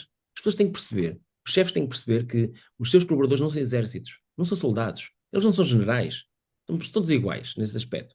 E as pessoas têm que perceber que, desde que eles cumpram os seus objetivos, está tudo bem. Há um Uhum. compromisso, há respeito, há valores mútuos, ótimo. Tudo o resto encaixa. Exatamente. No fundo, Norberto, eu penso um pouco nesta ótica, eu não sou a única, felizmente vejo isso muito no LinkedIn.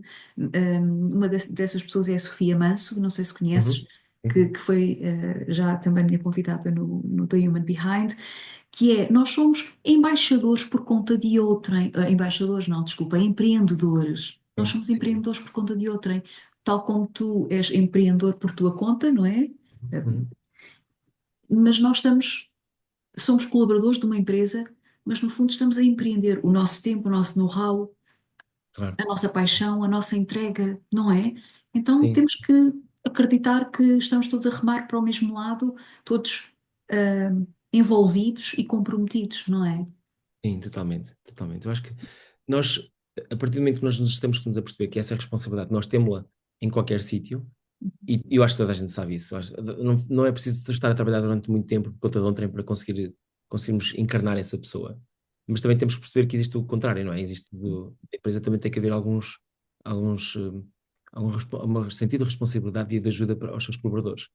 E para aqueles colaboradores que manifestam interesse em estar a trabalhar através a partir de casa ou de outro sítio qualquer, se quiserem ir trabalhar para as Maldivas, força, vão lá estar lá um mês ou dois ou três, só lhes vai fazer bem de certeza absoluta. Desde que estejam a fazer o seu trabalho, está tudo bem. Aliás, é tão simples isto que é. As pessoas aceitam perfeitamente a ver trabalhos, por exemplo, que é feito com pessoas de várias empresas ou de vários países, da mesma empresa em vários países. Há empresas que têm instalações na China, e nos Estados Unidos, e na Europa, e em África, e por aí fora, e não têm problemas nenhum, não têm que os trazer para baixo do mesmo teto para estarem a trabalhar. Estas empresas trabalham muitas vezes de forma que vai haver ali determinadas horas do dia e conseguem encontrar toda a gente mais ou menos horas que sejam humanas para toda a gente estar a trabalhar um pouco, e o resto cada um vai para o seu lado e faz o seu trabalho e faz outra vez um touch point no próximo dia. Então, por que não fazer isto também com pessoas localmente? Qual é o problema exatamente? Temos um respeito para as pessoas mais longe de nós que não temos para as pessoas mais próximas de nós? Eu sinceramente não percebo isso, e portanto acho que nós temos que compreender que o trabalho é cada vez mais flexível, o Uhum. trabalho é cada vez, e tem que ser cada vez mais flexível. As pessoas estão interessadas, já não estão interessadas muitas vezes em ter apenas um trabalho, estão interessadas em ter mais do que um, e as pessoas nem sabem, mas já há muitas pessoas que estão a trabalhar a partir de casa, que trabalham para mais do que uma empresa em simultâneo, Uhum. mas que se os deixarmos, se os obrigarmos, aliás, a vir ao escritório, achamos que não, a partir de agora estas pessoas vão estar a trabalhar por nós. Boa sorte, porque podemos ter azar. E estas pessoas podem desistir da nossa empresa e vão para outra. Porque a outra é que nos lhes permite continuar a ter essa flexibilidade. Uhum. Portanto, há aqueles líderes das empresas que querem as pessoas todas presencialmente. Olha, boa sorte, espero que corra bem. Daqui a uns anos falamos e vemos como é que as coisas correram. Pode ser que tenha corrido bem, pode ser que as novas pessoas a sair da universidade percebam que isso normal é bom, pode ser que não, mas é um risco muito grande mesmo. Uhum.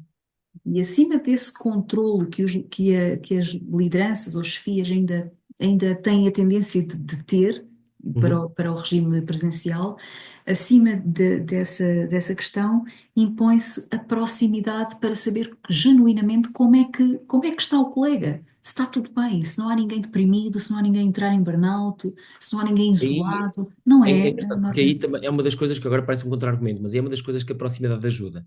As pessoas, se estiverem longe, não se preocupam umas com as outras. Se estiverem presencialmente, eu acredito que mais facilmente têm essa preocupação Ok. e conseguem pelo menos ver que alguém que está ali com cara de triste o dia todo, o que é que se passa, tem uma conversa, vão à copa, falam um pouco, e remotamente isso não estou a dizer que não é possível, mas não é tão provável. É muito mais improvável. Portanto, aqui também, lá está, o remoto não é perfeito, não é? Ninguém diz isso. Mas existe, de facto, uma capacidade, uma possibilidade maior de quando nós estamos em presença conseguirmos notar aspectos nas outras pessoas que não conseguimos através das pessoas que estão, portanto, se as É, pessoas estiverem muito. remotamente. A não ser que tu tenhas uma pessoa exclusivamente dedicada Foi isso. às pessoas e que Foi vá sondando cada uma isso. Sim, é regularmente, verdade. Sim, não mas é é? quase por atacado, não é? Então, mas onde é que está o meu chefe com a preocupação que tem? Ah, é outra pessoa que faz isso. Não é tão quente. Mas é verdade, há pessoas que fazem isso. Os happiness officers, por exemplo, fazem muito bem isso. Esse trabalho de uma forma proativa, fazer o check-in connosco. Então, está tudo bem, alguma coisa que precises. Isso é muito bom e é ótimo que as empresas consigam estar atentas a essas formas, a perceber que elas próprias têm que mudar a forma como interagem com os seus colaboradores, porque senão estão a perder essas oportunidades e os colaboradores mais tarde ou mais cedo percebem, para aí, alguém estão a esquecer-se de mim, não é? E não pode acontecer. Norberto, o tempo voa, sempre. Não quero roubar-te mais tempo, embora adorasse e adoro conversar contigo e tu sabes disso, inspiras-me profundamente. Gostavas de deixar uma mensagem final que te faça Uhum. sentido para as pessoas que nos estão a ver e a ouvir? Meu Deus, lá está, mas uma mensagem é difícil, mas posso deixar várias, talvez. É muito difícil, porque às vezes ainda por cima essa mensagem vai ser diferente dia para dia. Olha, eu gostava de deixar uma mensagem muito especial para o facto de nós devemos comunicar as nossas ideias com a mesma paixão que sentimos por elas. Eu acho que isso é muito aquele trabalho que eu faço, que é, há pessoas que têm uma paixão enorme pelo trabalho que fazem, já não estou a falar das pessoas que não têm, mas das pessoas que têm uma paixão enorme. E muitas delas não deixam isso transparecer cá para fora. Deixam, como eu disse há pouco, as emoções à porta do trabalho. E isso é mau para elas, é mau para os seus superiores, para os seus colegas, para os seus reportes, né, as suas linhas de reporte. Isso não é uma boa ideia. Por isso, a minha sugestão aqui para todos é que, se nós gostamos muito de algo, vamos lá fora e mostramos-lo. Não tem mal absolutamente nenhum. Devemos usar ou mostrar a nossa paixão pelas coisas como se fossem medalhas de bom comportamento, ou bom mérito, aliás, que um soldado poderia mostrar. No sentido que, limitado, percebo que desta analogia de utilizar um soldado aqui para representar isto. Mas no sentido em que eu acredito profundamente que a partir do momento que nós mais facilmente comunicarmos as nossas ideias de uma forma apaixonada, mas respeitosa perante as outras pessoas, nós vivermos num mundo melhor. Porque eu não acredito nos silêncios só, eu acredito nos silêncios quando nós podemos utilizar os silêncios como a nossa forma de nós acalmarmos, de estarmos bem connosco mesmos, de estarmos bem nos momentos de solidão, é maravilhoso. Mas também há aqueles silêncios estranhos que às vezes nós estamos em comunicação com outra pessoa e uma pessoa fala e outra não. E isso é pernicioso porque acaba por ser uma pessoa apenas a dominar o discurso e a outra está calada. E isto acontece a nível pessoal, acontece a nível das equipas, acontece a nível das sociedades, em que há pessoas que têm dentro de si tanto para dar e não o dão. E um dia aparecem cá fora com as suas ideias formadas, umas bem, outras mal. Depois ficamos nós surpresos como é que pessoas de certa falta de calibre chegam ao poder, como é que há determinadas pessoas que estão a ter uma maior visibilidade nos mídias, por exemplo, e há gente que gosta deles, porque no fundo muitas pessoas calaram-se até ali. Muitas pessoas podiam ter uma oportunidade de ter algo para dizer no dia a dia, seja de uma forma negativa, seja de uma forma positiva. Eu prefiro a forma positiva, mas há pessoas com queixas também o deviam falar sobre isso.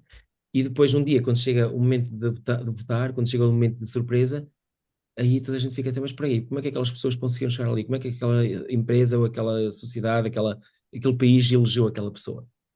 Ficamos um bocado surpreendidos nessa altura, porque então tudo aquilo que estava escondido, que não foi falado, vem para cima da água, fica visível. E infelizmente, quando isso acontece, não é o melhor. Quando isso acontece, já azedou.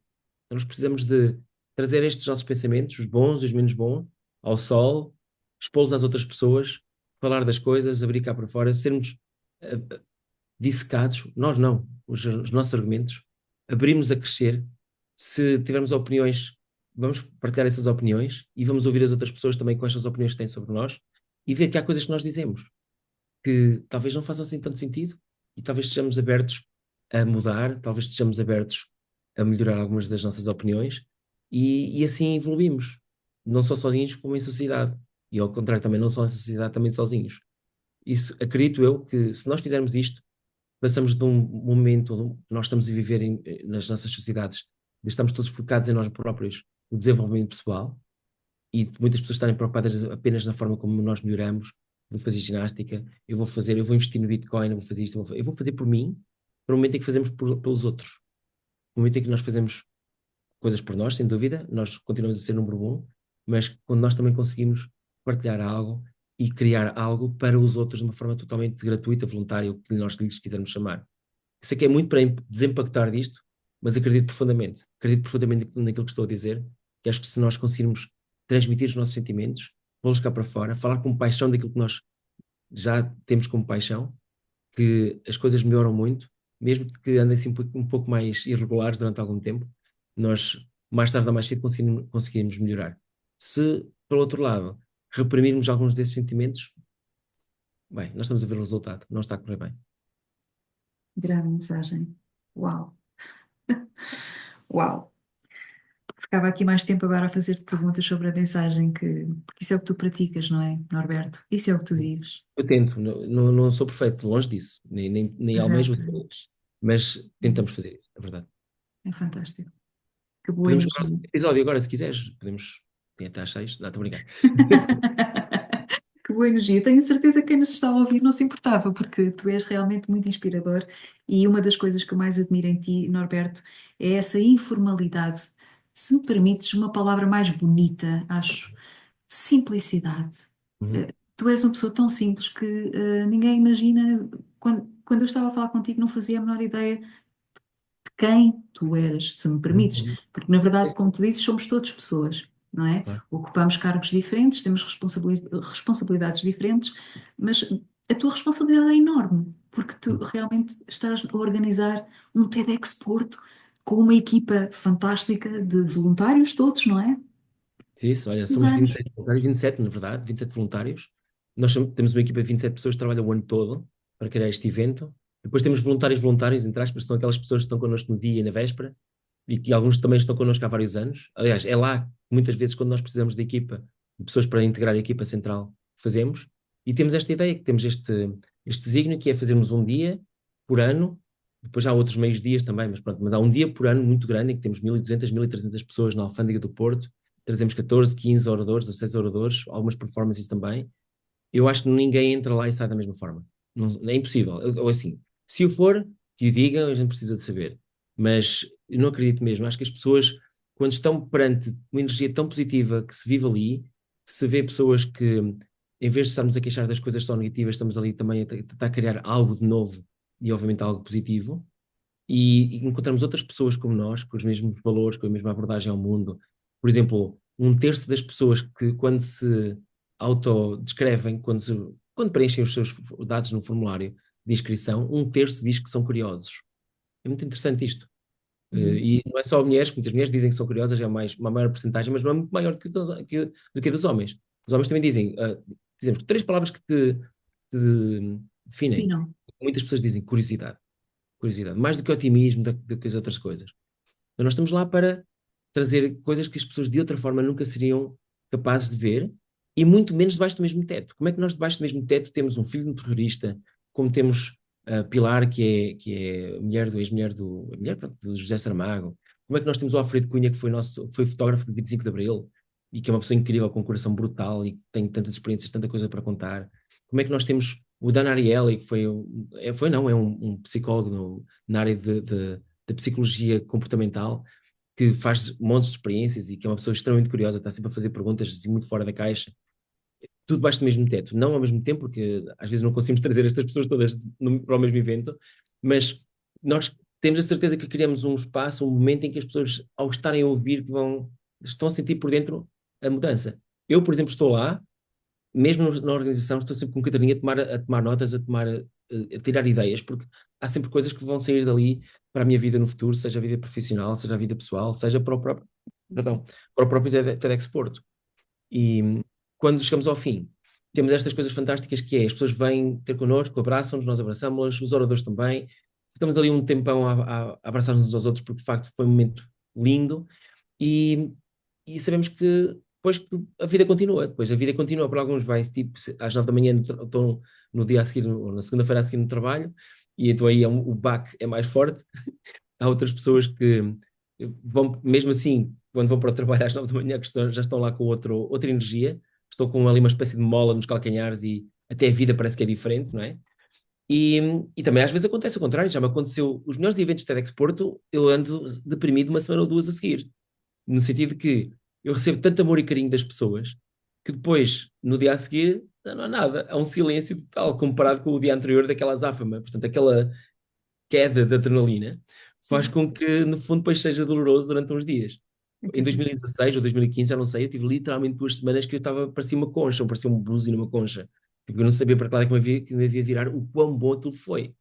Agora já consigo melhor gerir essas emoções, mas na altura foi difícil. É, E, e portanto, tenho certeza que são coisas que vale a pena ir, ver e testemunhar. E temos pessoas que estão connosco desde a primeira edição, não perdem uma. É impressionante. até a Cameron Diaz. Até Cameron Diaz. Sim, a história é engraçada, não sei se os nossos ouvintes sabem. A história é muito gira. A Cameron Diaz é uma nerd de cima a baixo. As pessoas não fazem a mínima ideia, mas ela é uma nerd incrível. Em 2009, e nessa altura, ela costumava vir ao TED todos os anos. E havia na altura dois TEDs. O TED normal, o TED só TED, e há o TED Global. O TED Global costumava ser na Europa, embora tenha havido já um na Índia, em África e por aí fora, mas tipicamente é na Europa. E ela veio ao TED Global de 2009 em Oxford, que foi onde o Manuel Forjás teve a ideia, viu o TEDx aparecer pela primeira vez e foi lá mesmo que ele pediu a licença. O TEDx Porto foi um dos primeiros TEDx, além daqueles digamos que foram utilizados como piloto, foi um dos primeiros eventos TEDx a aparecer em todo o mundo. E nós brincamos um bocado, porque o Manuel Forjás encontrou lá a Cameron Diaz, meteu conversa com ela. Tu és a Cameron Diaz? Ela, sim, eu sou. E ela, mas por que estás aqui sozinha? Ela diz, ninguém acredita que eu gosto destas coisas e as pessoas sentem-se um bocadinho com receio de vir falar comigo e um bocado sozinha. Mas eu falo contigo. E falou.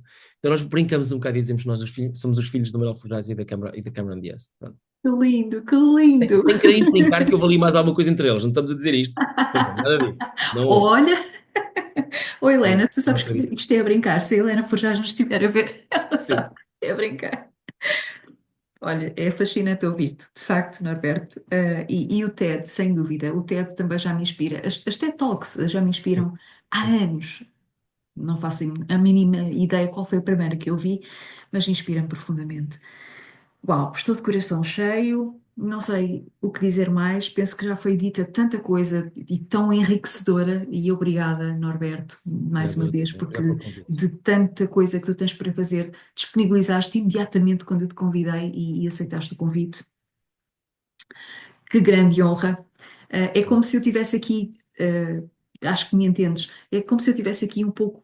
O espírito do Manuel Forjás também Uhum. está muito presente, aquela Quero acreditar que sim. rebeldia, a curiosidade, a irreverência, e isso foi uma coisa que também me inspirou muito quando eu conheci o Manuel Forjás, não pessoalmente, não tive esse privilégio, mas pelo livro, O Nunca Te Distraias da Vida, Uhum.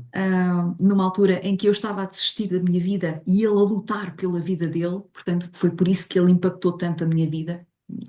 Penso que as pessoas ainda não tinham, não sabiam isso, e ele de facto deixou um enorme legado, e tu és prova disso. Mesmo. Parabéns pelo Olha, que vocês Uma, estão a uma fazer. sorte, não sei se isto poderá ser a forma mais agridoce de terminar, mas eu tive a sorte de, no casamento do meu grande amigo Pedro Geraldes e da Verónica, em setembro de 2013, o Manuel já esteve lá também, e ele já estava muito doente, obviamente, até estava, parecia-se muito bem, estava muito bem parecido na altura e tudo, parecia que estava ali num momento bom, mas não, ele estava no pico do seu mal-estar. Tive a coragem e eu senti de presença de ir ter com ele. Aliás, não é ter com ele, nós estávamos na mesa e por aí fora disse, anda cá, anda cá que eu tenho que falar um bocadinho contigo. E estive ali 5 minutos a falar com ele e a agradecer-lhe. E sei que houve algumas pessoas que não tiveram essa oportunidade, mesmo as pessoas que estiveram próximas dele, de lhe agradecer o quão ele fez por elas. O facto de muitas vezes o que ele fez por elas foi simplesmente ser ele próprio e as outras pessoas o utilizarem como um modelo sem ele próprio ter feito mais do que simplesmente ser ele próprio. E isso foi uma coisa que me inspirou muito. E então eu tenho uma fotografia maravilhosa com ele, estamos os dois todos bonitinhos, de fato, gravata, no tal casamento, com um sorriso de orelha a orelha, a mim porque disse aquilo que eu queria sempre dizer e a ele porque acho que também fez muito bem ouvir. Gostei muito da forma como ele me ouviu, olhos nos olhos, e que tenho a certeza, onde quer que ele esteja, sei que ele está, eu não faço a mínima ideia, mas o Manuel Forjás está dentro de nós, está nos nossos corações, Completamente, basta-me isso. completamente. Eu tive o privilégio de conhecer a Helena e o Zé Maria porque eles fizeram o generoso e lindíssimo convite em público no Facebook, na página do Manuel, que penso que continua aberta, Uhum. para celebrar os 60 anos, um, em 50, Lisboa. 50. Ou foi já depois, já não sei. Eu fui. Pensei, é uma oportunidade imperdível de eu dar um abraço à Helena e ao Zé Maria, porque se eu não conheci o Manuel, pelo menos conheço os seus mais amados, e foi Mesmo. maravilhoso. Senti essa energia dele, sabes? Os passarinhos exóticos ali no Jardim da Realmente. Tapada, das Necessidades, em Lisboa, e um vento rebelde que andava por ali. Era ele. Era ele, era ele. Olha, e eu estou de lágrimas nos olhos porque me emocionei e agradeço-te mais uma vez, Norberto. Desejo-te as maiores felicidades e também para esta edição que é agora no dia 29 de março, do TEDx Porto. E o Manel há de estar muito orgulhoso daquilo Eu que espero vocês que sim. continuam a fazer. Tenho a certeza. Olha, uma das coisas que eu gosto muito é que quando chegamos ao fim dos eventos, a Helena tem vindo sempre aos eventos, acho que só falhou um para aí, e ela vem sempre ter connosco e falamos e ela fica toda encantada e der-nos sempre uma mensagem a mim e ao Pedro Geraldes de alento e dizer, vocês estão a fazer, são as suas melhores mãos nas quais podia estar este projeto que o Manuel criou e de certeza que o Manuel está orgulhoso de vocês. E para nós bastante isso. Casa Tão bom. cheia também, obviamente, mas isso também é maravilhoso. Tão bom. Para todos vocês que estão aí desse lado e a quem eu agradeço a presença e sem a qual não fazia sentido fazer este podcast ou videocast, quero que saibam que, como habitualmente, todos os contactos do Norberto Amaral vão ficar aqui em baixo, no vídeo do YouTube, bem como os contactos do TEDx, e mais Toastmasters? Não, só Basta TEDx. procurar toastmasters.org, find Exatamente, a club e rapidamente encontram o clube mais próximo de si. É mais fácil assim, exatamente. cara. Portanto, não há desculpas para nós não nos desenvolvermos na nossa forma de comunicar e de liderar, nem que seja liderar a nós mesmos, que também é essencial, não é, Norberto? É mesmo isso. Ok. Muito obrigado, Paulo, pelo Muito convite. obrigada, Obrigado a tudo todos por estarem bom aqui. e até uma próxima. Até à próxima. Obrigado. Deus, obrigada.